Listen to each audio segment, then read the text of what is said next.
and tired of hearing things from uptight, short-sighted, narrow-minded hypocritics.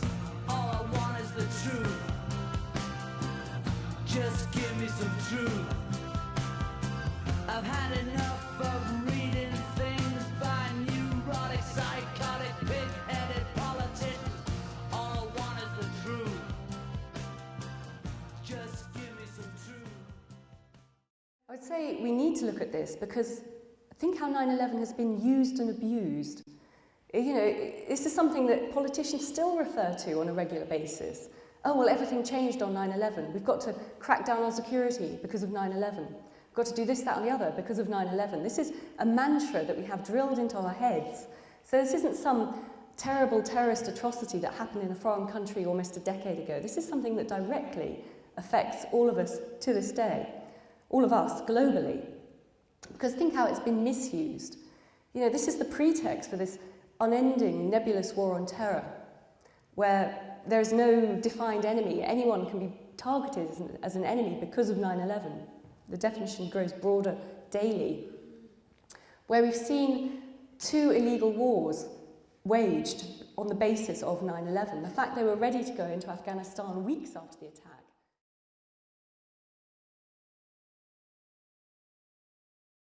Well, I'm making one of my very rare visits back to England. I actually left and moved to Germany last year to escape the encroaching fascism of the UK state. But I'm back here to support Dr. Stephen Hopwood in his campaign as an independent parliamentary candidate in the forthcoming general election. So there's going to be a huge truth fest, a big conference of interesting speakers in Totnes tomorrow night, all during the day tomorrow. Many people talking about different areas of less well-publicised areas of political interest that actually need to be brought to the fore, and that's what Stephen's doing. So we're sort of hoping to get people thinking.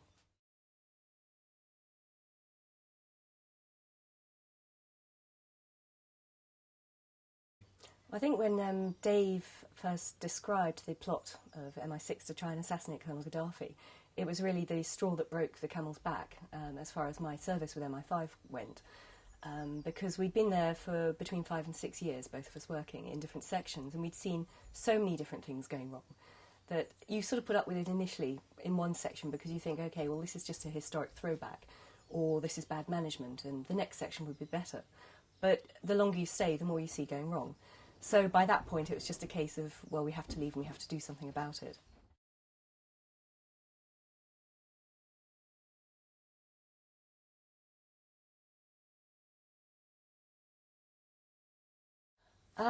Yes, that was in 2005 that we suddenly were approached by people in the 9/11 Truth Movement in the UK. It was around the time when my book came out, which is called Spies, Lies and Whistleblowers, which describes Dave's and my experiences, both of what we saw in MI5 and then also what happened to us when we blew the whistle. And they approached us at an NUJ conference where we were publicising the book. And basically said, well, you know, look, you've blown the whistle on two examples of false flag terrorism, where we have intelligence agencies involved in trying to carry out terrorist attacks and then blaming it on other groups. Have you not actually thought about 9/11? And we hadn't, of course, because when 9/11 happened, we'd been living in London and Dave had been enmeshed in his court case, his fight against the charges under the Official Secrets Act.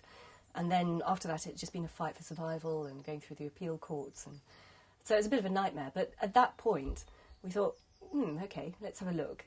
And we were visited a couple of weeks later and handed some books and some videos, and we sat down and read the book, The New Pearl Harbor, by Professor David Rowe Griffin.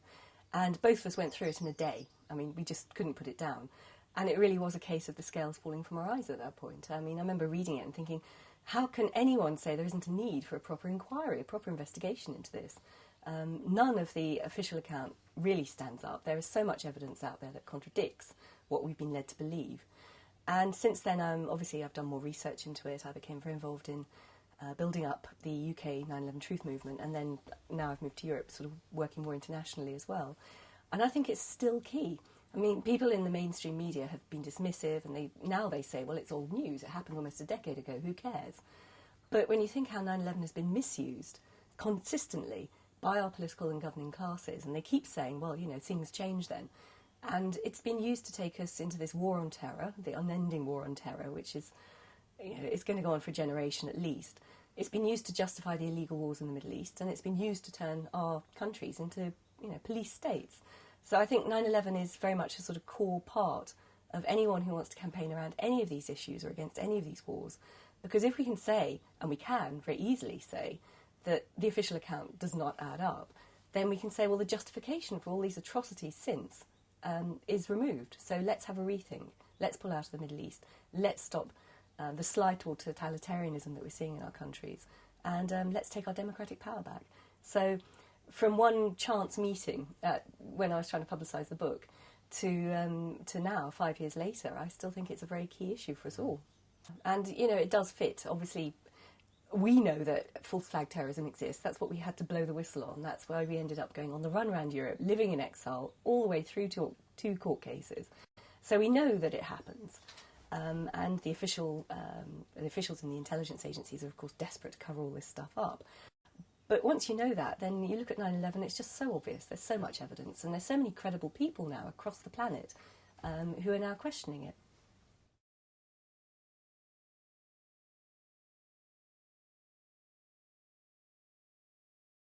The issue of 7/7, I think, is trickier. I wouldn't necessarily talk about that in any great detail, but I think once you accept that the premise of false flag terrorism, then you've got to look at every major terrorist atrocity and ask, well, is the official account the real account? And I think 7/7, there are some issues which are slightly dodgy in the sense that Peter Power was running this huge counter-terrorism drill and said on live news feeds that day that, in fact, the drill had been at exactly the same tube stations as the real attacks, so suddenly his exercise went live.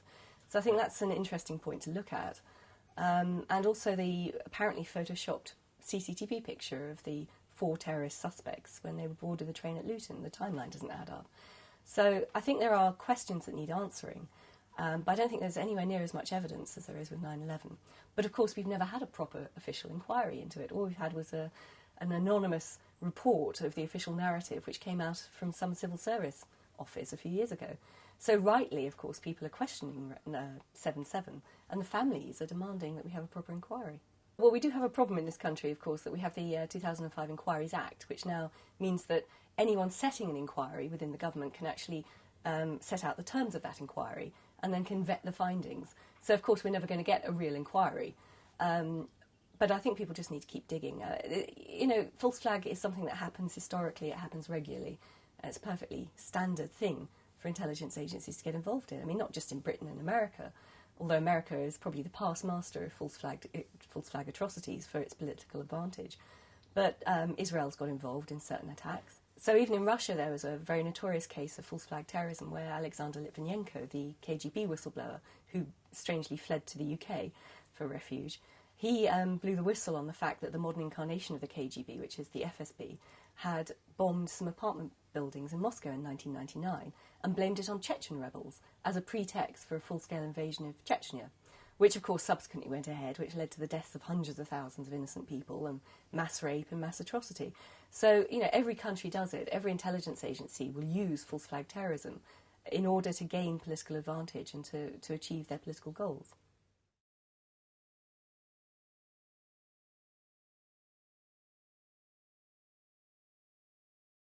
I'm not a conspiracy theorist. I'm a former intelligence officer for MI5 who has been aware and involved in blowing the whistle on false flag attacks. So what I'm saying is it's historic reality. The reason it's not talked about in history books, of course, it's the old cliche that the victors write history. So the victors tend to be the people in government. They can ensure that their version is the one that is put out there, and that's what we're told to believe. Then, of course, you get the whole legal infrastructure protecting their position, so that with things like the Official Secrets Act, with the libel laws, with the anti-terrorism laws, people are not allowed to talk about this sort of information. So, and then of course we get the media, which will be banned from reporting it under some of this legislation, but also a media that will self-censor and be prey to government spin, and will be controlled by the same sort of people within government. So there are all sorts of reasons why this information doesn't get out there, and I think mainly it's government control and government spin.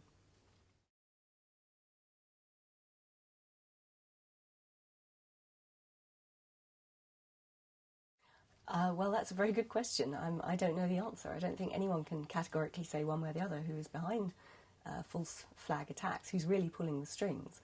But I think certainly looking within Britain, there is what is commonly called the establishment, which is a meshing of interests of the governing and ruling classes.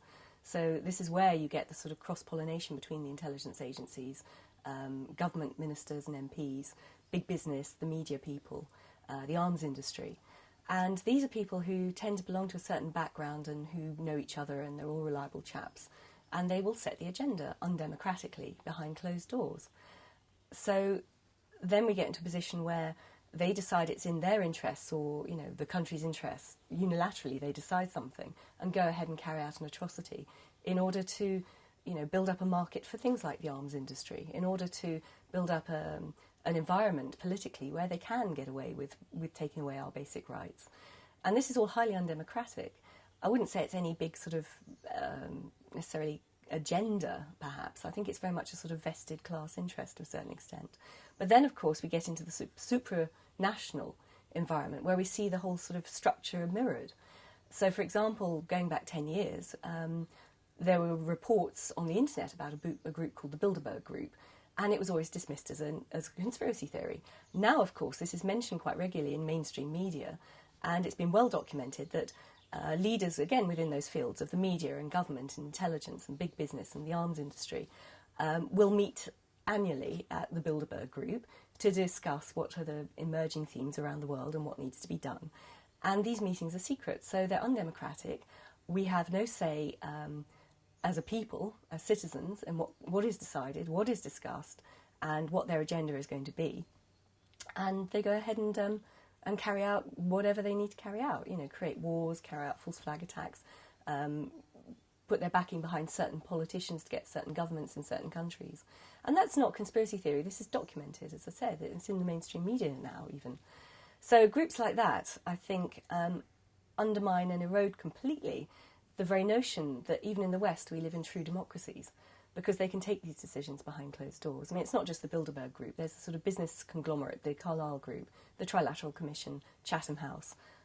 So it's well known that these groups do these things, and it's well known now who's involved, all the leading politicians and things.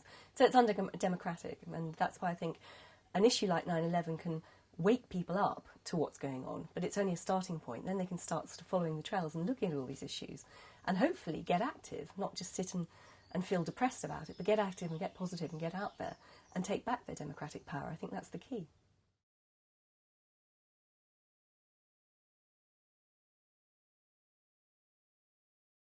I think that there's certainly a school of thought that is leading towards a sort of globalised trade and banking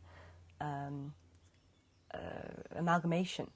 And it's something that I've just read recently, which is the Naomi Klein Shock Doctrine, which I found a fascinating book, where you have this sort of school of thought emerging out of the Chicago University, the Chicago School, coming out of an academic called Milton Friedman, who is basically trying to move the economies of whole countries right, as asset-stripping countries.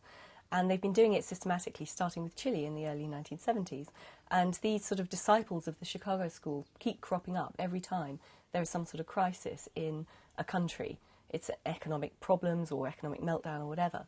And they go in and they use things like the International Monetary Fund and the World Bank to bail out problem countries. In fact, they're doing it with Greece as we speak.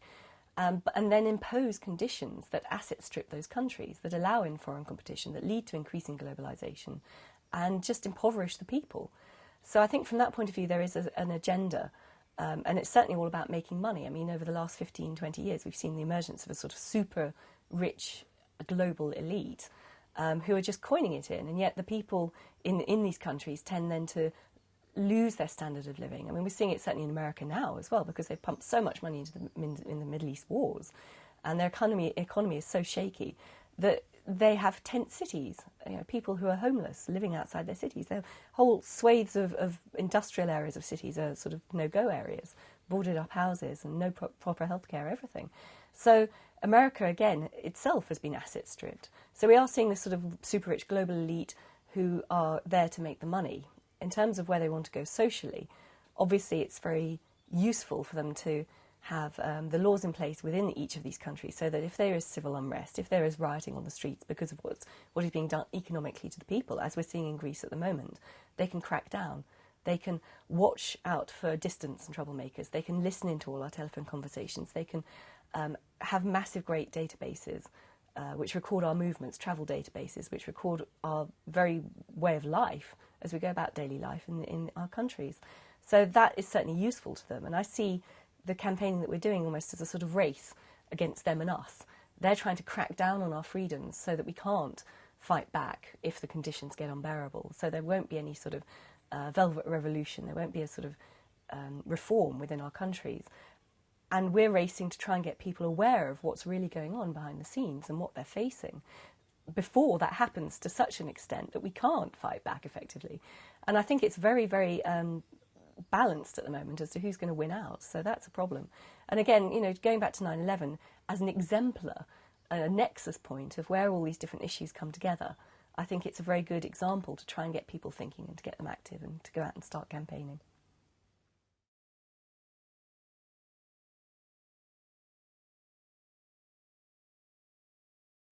Well, I mean, that's a very interesting question. Is there anywhere safe to go now? When we look at the sort of the global positioning and how they're trying to sort of erode all our freedoms. I've moved to Germany because I think that is probably one of the safer places, more stable places. They are resisting the sort of Milton Friedman School of Economic thought. So they're not selling off all their national possessions. They're not asset stripping the country. They still have a strong industrial base. But more importantly as well, because of their experiences in the Second World War and with fascism, after that happened, certainly in West Germany, they put in place a rock-solid constitution protecting people's rights, their democratic rights, and ensuring that an all-powerful intelligence agency can't start spying on its people. I mean, they saw what happened in East Germany with the Stasi, and they made damn sure that there were legal protections for its citizens so that that couldn't happen again, and that they can't even begin to slide in that direction again, because the government is not legally allowed to do those sort of things. So from that point of view, Germany's very good. Economically, Germany's very good. And in fact, we're seeing a number of challenges even now going through right up to the Federal Supreme Court, where the government is trying to push through the erosion of freedoms, increased electronic surveillance, and they're losing in the courts. The judges are upholding the Constitution. So it feels safer. Whether it stays that way is another matter, but I think at the moment it's a good bet. I mean, the other place that I did think about going back to was France, because again, good constitution. But looking at what's going on with Sarkozy's proposed economic reforms, he's trying to push through, again, those sort of measures. The French are resisting, and they are demonstrating and striking, and they're trying to ensure that won't happen. But I think they're further down that road, and their constitution isn't quite as strong.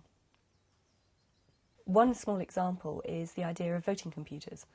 You know, voting computers can be hacked, and it's been established that they can be manipulated so that we're not even 100% sure that whichever puppet figure we elect to government, like in the US or in the Netherlands or in France even, there are concerns about how voting computers have rigged the elections. Certainly that's fairly well documented, at least with George Bush's first election in 2000.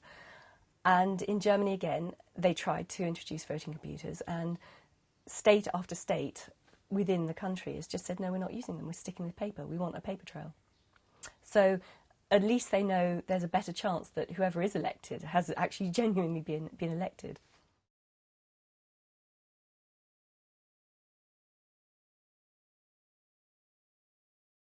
No, I think it's very clear if you look at what's happened in the Middle East that there is a drive, certainly from the neocon political classes in America, to try and find a pretext to attack Iran. And of course there's a lot of speculation as well that Israel might unilaterally attack Iran and then drag the US in behind it. That's one of the other problems. But certainly since the wars in Afghanistan and Iraq, there are air bases that are ring round Iran. I don't think, though, that the US could launch a conventional military attack against Iran. They don't have the manpower. They don't have the soldiers available to try and do something like that. So, of course, the worry would be that the justification will be found that, oh, Iran's trying to develop a nuclear bomb, so they go and use what they call a strategic nuclear weapon against one of the sites. Now, they do that. It's still going to be probably more powerful than the bomb that went down on Hiroshima, and it's going to irradiate the area and probably irradiate the prevailing winds that will then come straight back across Israel and Europe. So in terms of a war crime, I can't think of pretty much anything more heinous. I don't think there's a doubt, though, that they would like to be able to do that.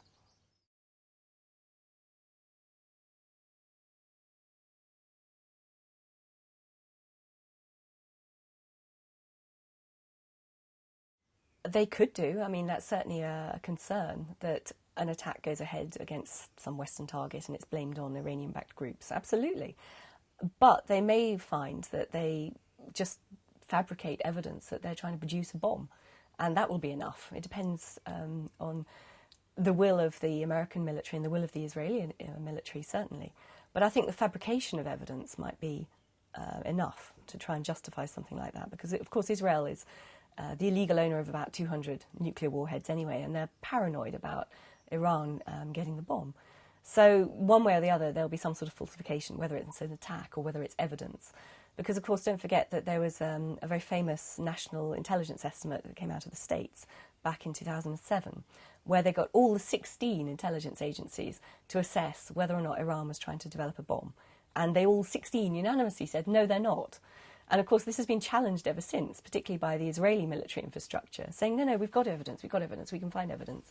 A bit like they found evidence around the Syrians trying to develop a nuclear capability and, of course, just went in and had a quick airstrike. So, yeah, I think there'll be some sort of falsification. Whether it's attack or whether it's the evidence is another matter.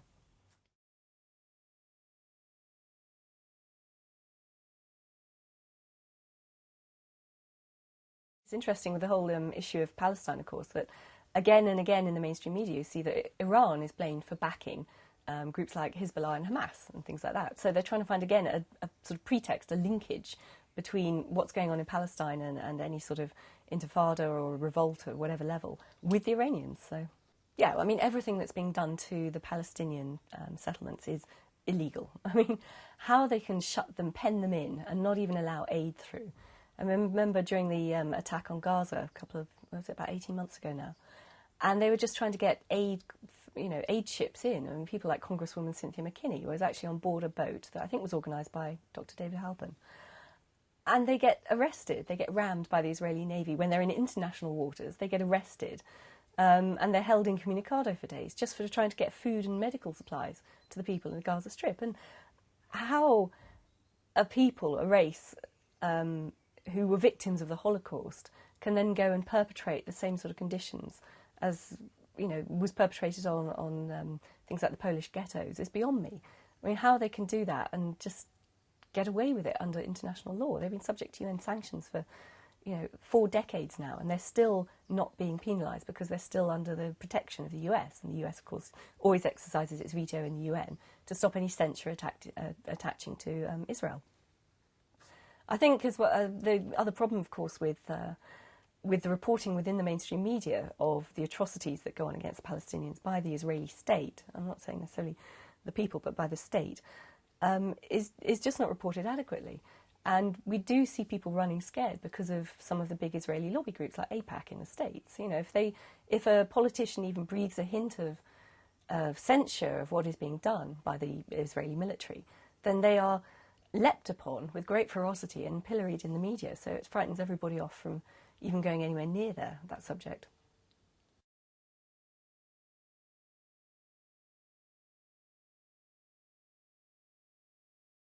No, I mean, the whole case of the war against Afghanistan, I mean, it stinks. They were ready to go into that country within weeks of the attack on 9/11.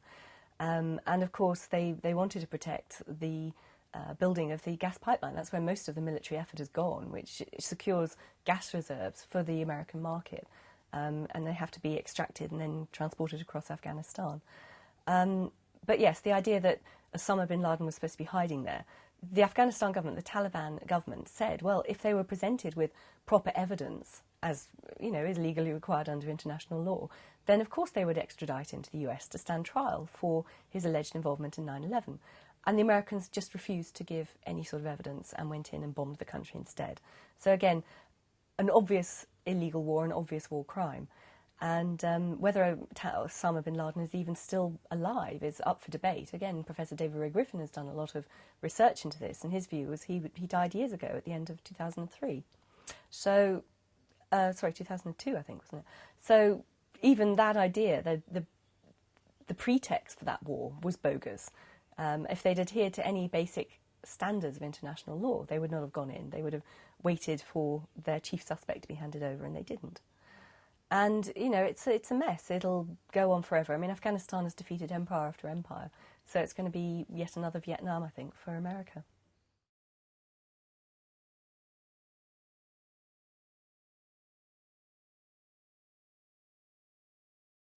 Well, I'd say initially just get informed. You know, stop believing what you read in the mainstream media because it's too controlled.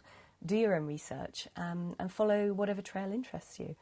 And then, of course, start informing other people around you and spreading the word and getting active and organising meetings and getting good speakers. And by getting people with a certain profile, sometimes you can get local media coverage as well, which gets the word out even further. So the effect can snowball. But first of all, you know, start informing yourself, start educating yourself, because it's not going to be in the papers, it's not going to be in the books, and it's not going to be in the history books, certainly. So that's the initial start. I would counsel, though, against getting too dissipated, disparate in the message. If you're going to say, well, look, you know, we're fighting on certain issues, then stick to those issues. Because I think quite often I've seen very good groups be established, and then people just get wider and wider and wider in their interest areas. It becomes almost a hobby, and it's not a hobby. It is a race against them cracking down on us and us pushing back. So if we're going to be serious about this, we need to be relatively disciplined as well in how we approach that. So I think that is key. Try and avoid any sort of infiltration. I mean, people will come into these groups, whether probably not the intelligence agencies, but certainly the local police force, encouraging perhaps violence. And we're not a violent movement. We are here to campaign for world peace. So, of course, we're not going to use violence in any of those issues. And also try and avoid too many divisions about too many different aspects. I mean, again, with a subject like 9/11, it does become a bit of a hobby, and people get very enmeshed in speculating about what happened on the day. And that can be fascinating, but that's the hobby aspect. If we want to campaign politically about it and activate people and wake them up and get them democratically campaigning again, we need to be more disciplined and say, well, look, you know, there are all these questions and all this evidence that contradicts the official account, but we don't have the answers yet. We can't say definitively one way or the other what did happen.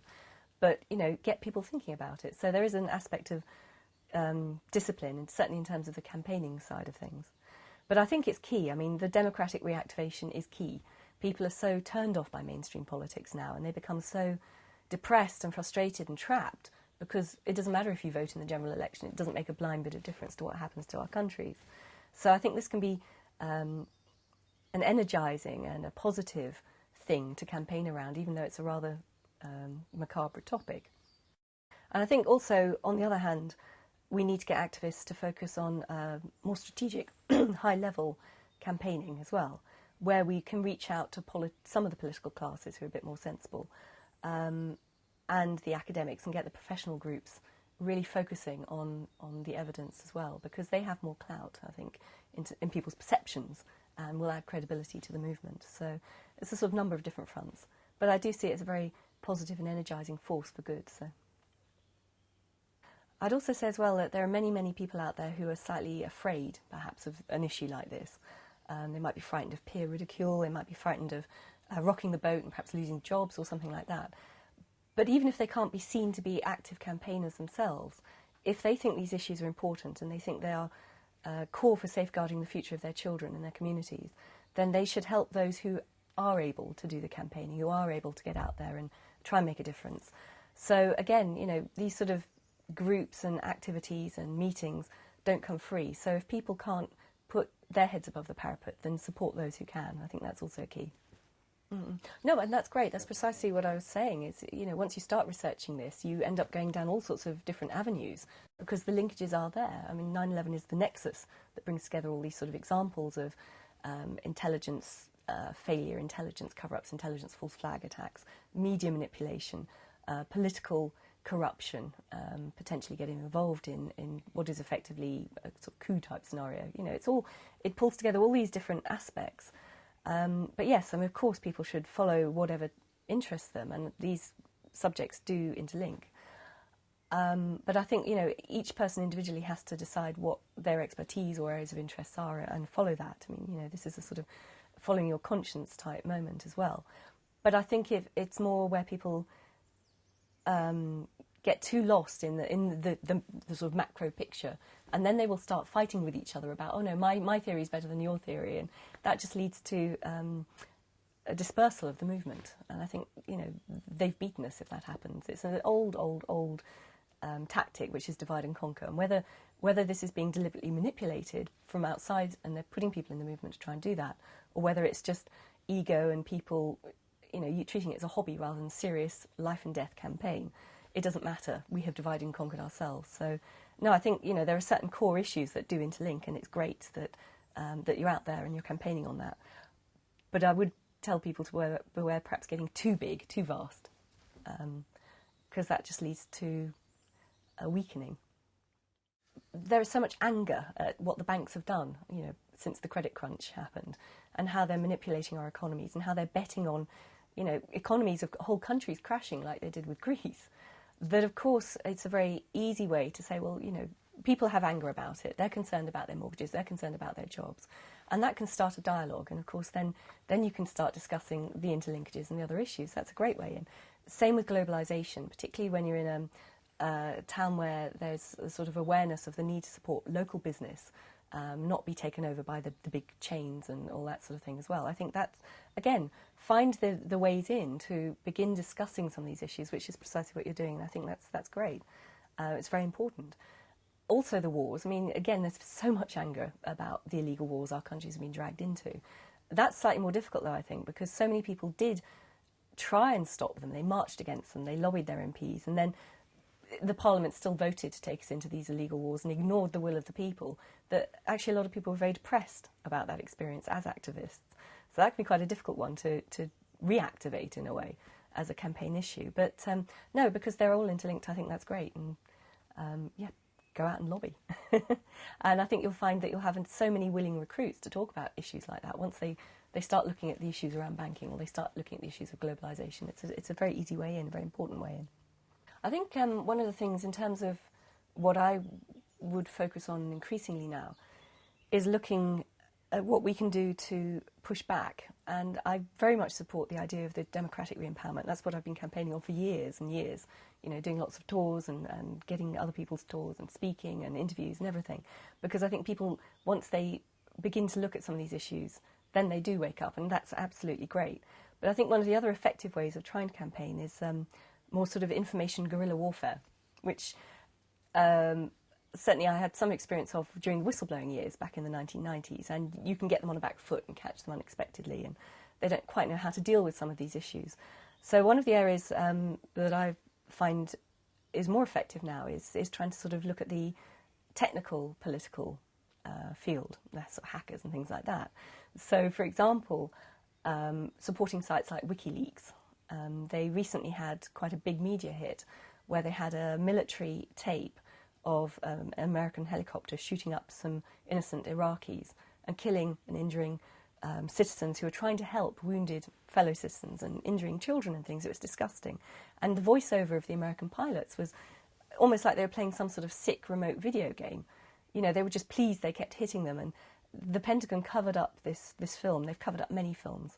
And they thought they'd buried it, and they lied outright about it. And then you have a site like WikiLeaks who got hold of it and had access to the people who could decrypt a film like that. And they did, and so it's posted on WikiLeaks, and the story reverberates around the world. And something like that can shock people into becoming active again, or just becoming active full stop.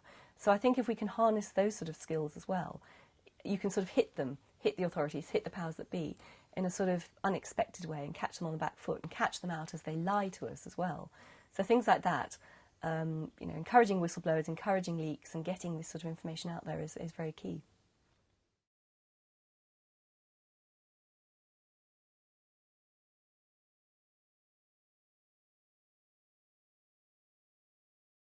Absolutely, yes. I think a lot of people go into areas such as the intelligence services or government, potentially, in their 20s with ideals. They want to have a job that makes a difference, that can do some good and protect people. So if they then find themselves in an environment where, as now, MI5 officers are accused of being complicit in torture, for example, which is illegal under every law across the planet, then they have a duty as idealistic or conscience-driven people to do something about it, absolutely. So I would encourage other people to step forward and blow the whistle if they see criminality and they see illegality and lies and false flag terrorism, of course, because although it's a very difficult thing to do and it does change your life irrevocably, there's no going back, you know that you're doing something for the right reasons. You know you're doing something that potentially can help save lives, or help save our way of life, our democratic values. I mean, all of those things. How could people not want to step forward and do that? And I think it's different now. I mean, I'm going to sound like an old codger, but back in the 1990s when Shayla and I did blow the whistle, of course, it was a very different environment within which to do it, because the main channel, of course, was still the mainstream media. The internet was in its infancy. It wasn't nearly as effective as it is now. If people do choose to blow the whistle now and come forward with evidence of crimes, then they can be protected. Their anonymity can be assured by organisations like WikiLeaks. So it's a very different playing field, and there's a chance that they will get away with it, a chance they won't be prosecuted. But of course also that if they are arrested and they are put on trial, they can fight their corner much more effectively because of the internet. You know, everything will be recorded, everything will be put on YouTube. They will have much more awareness amongst the population and much more protection from that. So yes, of course people should blow the whistle if they feel they should. And I would say as well that you do something extreme like blowing the whistle and having to go on the run from the intelligence agencies. Yes, it's harrowing and frightening, and it scares your family, and it's just very, very difficult. But on the other hand, you learn something about yourself. You know, you find new skills and strengths, and from that point of view, the experience in itself is very rich, even if your life afterwards isn't.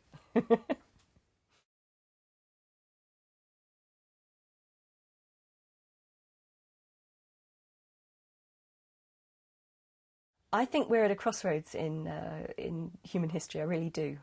We have an amazing opportunity at the moment to try and make a difference before any sort of widespread crackdown, be it on a national or international scale, by using the internet and spreading information and getting educated.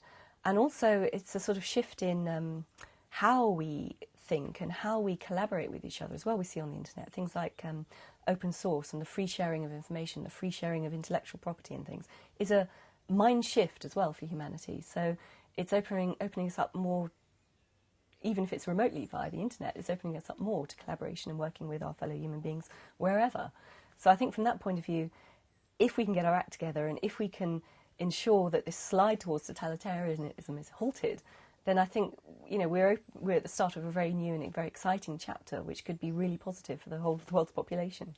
If we just sit back and think, oh, it's not my problem, then we're all going to be in the shit, basically. There's going to be no coming back, I think.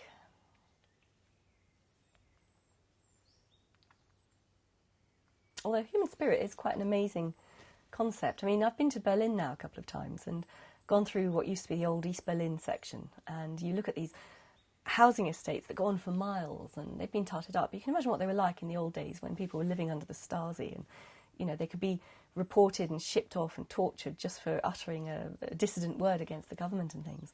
You couldn't trust your neighbours, you couldn't trust even members of your family not to report on you if you thought the wrong thoughts. And can you imagine living under a regime like that?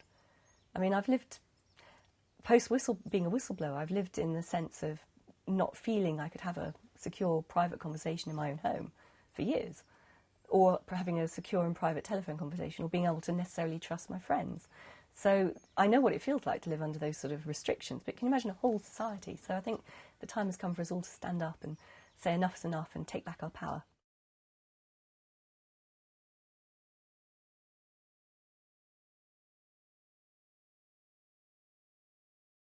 My plans are always fluid because the nature of the life is sort of, you don't know what's going to come up. But no, I plan to carry on campaigning. I'm going to California in a couple of weeks to speak at a conference called Understanding Deep Politics, with people like David Ray Griffin and Cynthia McKinney and a few other well-known speakers.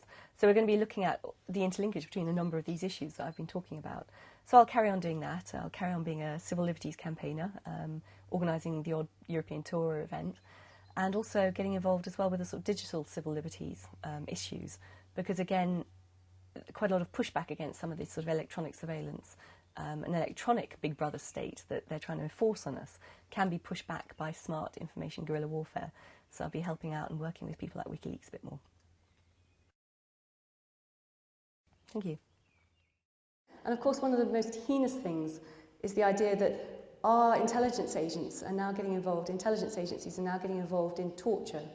There seems to be a growing body of compelling evidence to suggest that they are complicit in torture sessions. I mean, can you imagine you're an innocent man going about his business, snatched off the streets, taken off to some black prison camp where you're tortured for years, up to and including, like in the Binyan Mohammed case, having his genitals cut with a razor repeatedly.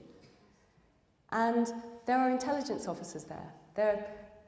They're listening to the replies, they're feeding in questions, they know what's going on, but they're not helping you. But you can hear a British voice through the hood that's over your head.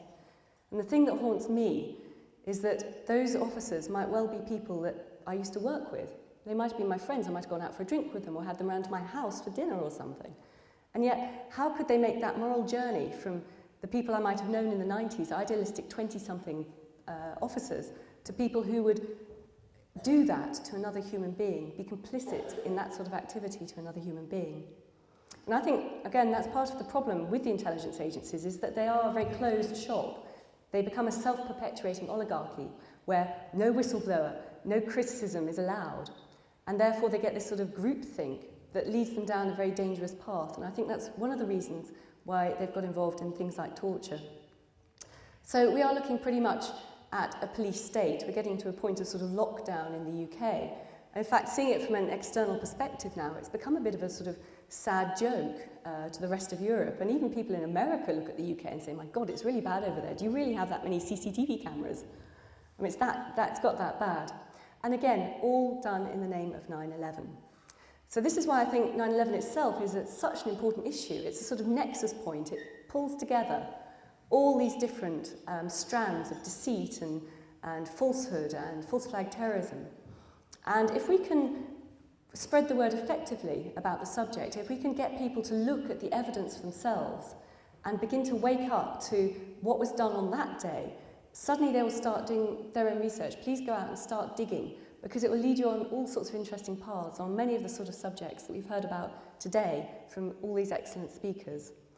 So that's where I really want to leave it. Please inform yourselves and then go out and inform your friends and your family and your community. Make a fuss, like Brian Gerry said. Just keep in their faces. Don't let them off the hook. Because if we don't take a stand now, we really will wake up one day to feel the heavy boot, the jackboot on our necks.